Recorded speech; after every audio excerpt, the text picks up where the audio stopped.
Let's focus on the Browns defense, Donte, because it is a really good defense. Well, they're young, they're aggressive, but they're pretenders. Today, they're going to get a full look at the best offense in the NFL, so in my book, they're pretenders. Like I said, they came in there on their high horse, bro. I don't know what it was. They came there feeling themselves. You know, like coming in and stepping on somebody's couch, and a lot of dudes didn't tolerate it. Yeah, we don't allow disrespect coming in our house, and we got to defend our home field.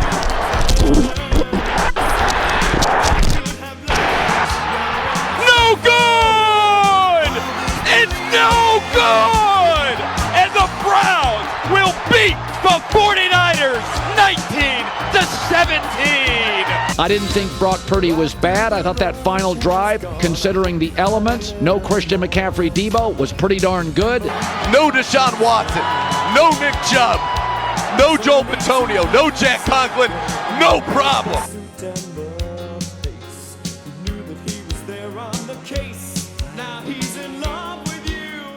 Are we optimistic yet? What a win. Front to back, all things considered, the circumstances, PJ Walker, that was the best win of the Kevin Stefanski era, and there was just so much good, so much uphill battle, so many things to overcome, and the fact that they completed it, that was just an iconic signature and season-altering win. So let's dive right into it first, and I'm going to address the fans, the naysayers, all the people who we've been addressing in these videos so far, the pessimistic Cleveland fans. Immediately after the win, I was seeing people on Twitter saying, "We never win these games, man. It's like we broke the curse." There was no curse to break. That's all woo-woo nonsense. Cleveland has won games like that. Look at the Tampa Bay game last year, 4th and 10, David Njoku, one-hand grab, the first time Tom Brady had ever lost in his career when he was leading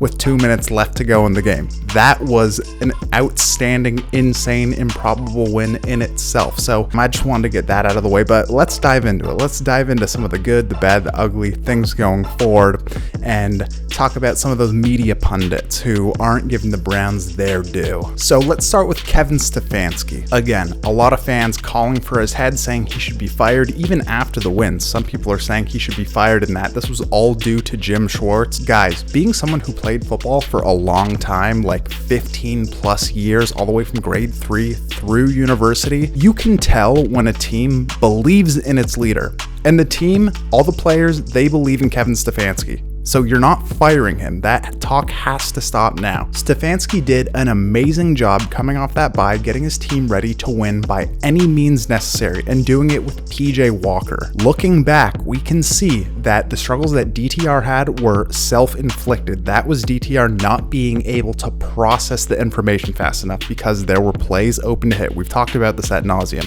And same with Watson. With Watson, it's mostly self-imposed. It's not a play calling issue or a coaching issue. It's just the players not being comfortable enough to pull the trigger when the open shots are there. Sure, Stefanski isn't a perfect play caller, but no one is. Look at Kyle Shanahan on Sunday. He looked like he was lost without Christian McCaffery and Deebo Samuel out there. So it's just a fact that coaches are human. They're not perfect. No one's calling a perfect game. But Stefanski is better than half of this league, and that is good enough to stick around, especially when your team believes in you.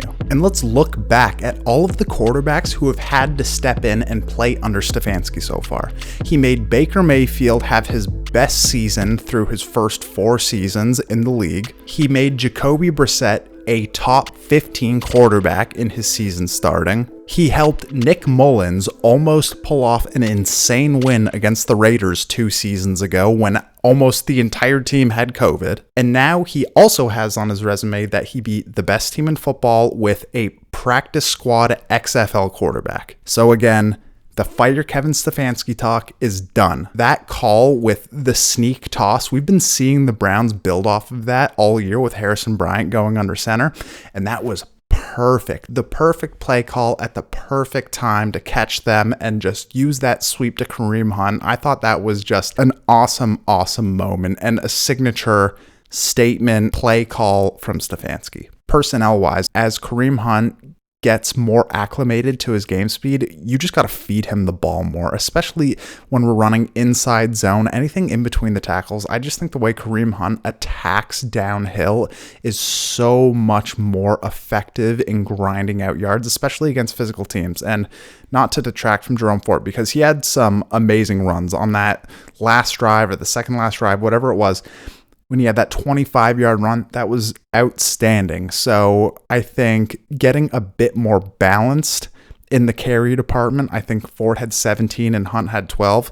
It'd be nice to get Hunt 15 touches in a game at least, and just, build that up as well when your quarterbacks are in a position where they might be struggling. Maybe it's wet. I just think Kareem Hunt is such a grinder that leaving him on the bench too much is tough. But I also realized that he was a little dinged up as well, and he's still trying to get his lungs and his legs back in the game. Now let's talk about the media's response since. So I know a lot of people, and especially Cleveland fans, hate Colin Cowherd.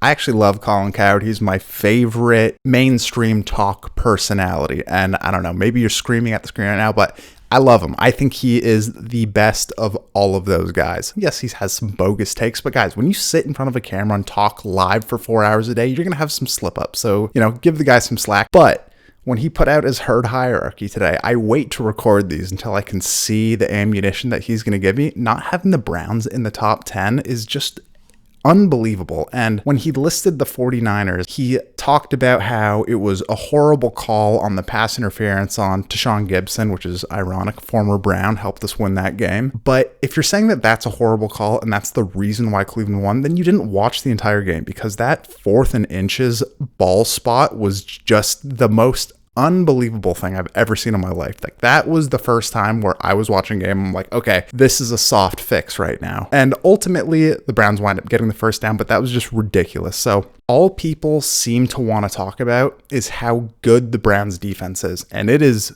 amazing. Like, we are seeing a historic performance, and I don't even mean to say that in the buzzwordy way that everyone's saying it, but we hear nonstop about how good this defense is, but not enough about how good the 49ers defense is supposed to be and how they got carved up relative to the performances of quarterbacks in that game by PJ Walker. And how good Kevin Stefanski's game planning and play calling was to keep the chains moving, to have so much more yardage than the 49ers did in that game.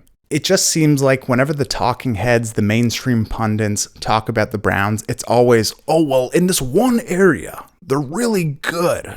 But they don't get the respect as a team as a whole, when in reality, they outplayed them and out-physicaled them across the board. The Browns beat down the most physical team in football. Now let's talk about some individual performances. First of all, Amari Cooper.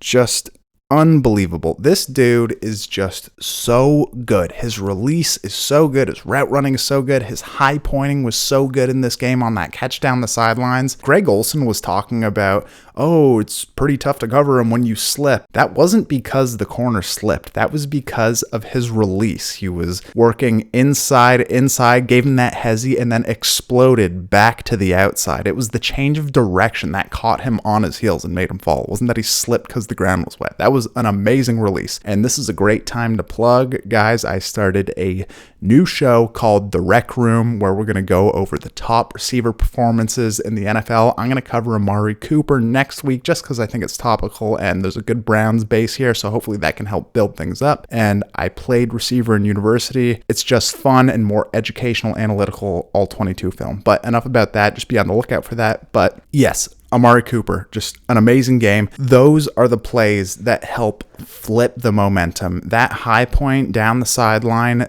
that was a 3rd and long, if I'm not mistaken. And that was a point where if you have another punt on that series, they're going to get good field position. That was a huge momentum changer. And that's what you get with a guy like Amari Cooper. He's just the silent assassin. And he's not a Stephon Diggs. He's not a Tyreek Hill. He's not a Justin Jefferson where he's just going to explode after the catch and can take a 5-yard slant, 95 yards. That's not him. His speed has clearly declined a little bit, but he's still great. And I think the accenting speed of Goodwin was finally on display on that reverse. That was one that I thought he could have scored on.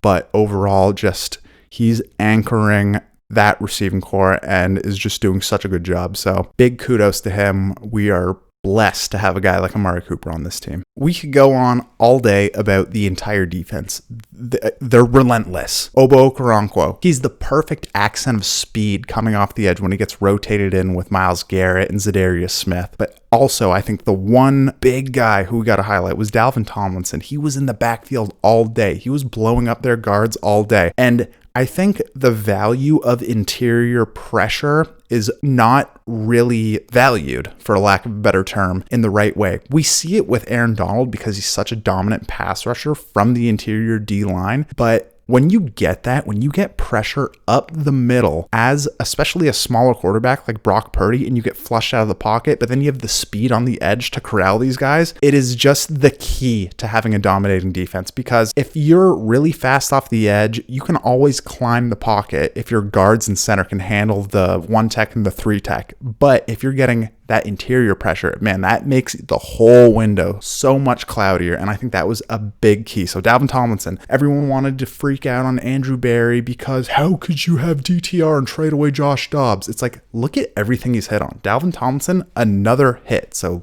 let AB cook. Everyone stop. And finally, maybe the most underrated play that no one has really talked about, or at least I haven't come across it, Cory Bojorquez's punt at the end of the second half. We could have given the ball back to the 49ers. They could have driven down, kicked another field goal, and extended their lead. But Bojorquez's punt, he destroyed that ball. I'm pretty sure, and I can't remember off the top of my head, he kicked it from like the Browns 20 inside San Francisco's 20. That was insane. To flip the field positioning like that in a key moment where you easily could have let up another 3 points. That was insane and just an amazing kick. So that might be the most underappreciated play of the entire game, or of the entire season so far, of what that means, because the field positioning game is very real. Like, people don't realize when you start with the ball inside your own 20, it's something like you have a 30% chance of scoring and like a 60% chance of having a 3 and out. And as you move forward 10 yards at a time, the odds become much greater that you're going to convert, get first downs, extend your drive, and then ultimately score. So that was an amazing, amazing punt. And let's not lose sight of what we are blessed to have. Like, this roster doesn't have many holes in it overall. Overall, a really, really fantastic game, and just very happy for this team, very happy for Stefanski to get that win. You could feel it, man. Like, that was an emotional win. And again, I don't think any curse was broken. This is the optimistic Cleveland fan club, baby. This is what we're talking about over here. I knew it was possible. I didn't really think they would win. I said in the last video that they were going to have to play a perfect game defensively ultimately to win that game, and they basically did that. So just great job overall, and very exciting stuff. This Colts game, it's looking like Deshaun Watson's going to be back. Let's not freak out when there's again some rust coming off of an injury. 2 weeks he hasn't played. It's going to be totally fine, but that will be a tougher game than people realize. The Colts are a good team. I know Anthony Richardson's probably out for the year, but still, that is a solid foe. So let's not be lighting up Twitter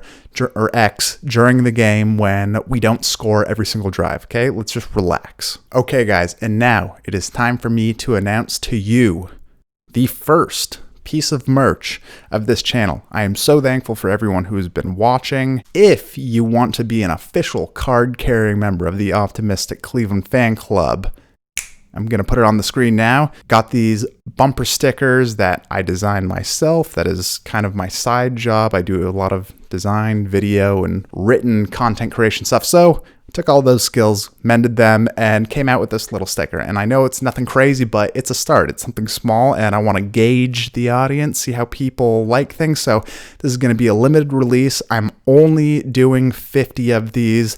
I'm still solidifying where these are going to be sold, but I will put the link in the bio below by the time that this video comes out, and you can go and buy yours. Please check that out. And guys, just, you're helping support the channel. This is the thing that I want to do full time. I don't want to be doing anything else other than talking about football in general. And again, beyond just the Browns, but this is just my base, and I'm so appreciative for you guys helping me build this thing out. So thank you so much for watching. Please like, comment, share, subscribe. Check out The Rec Room. First episode's out, analyzing Puka Nacua, how he's become so successful early in his career from the eyes of a former university receiver. And we'll see you in the next one. Later.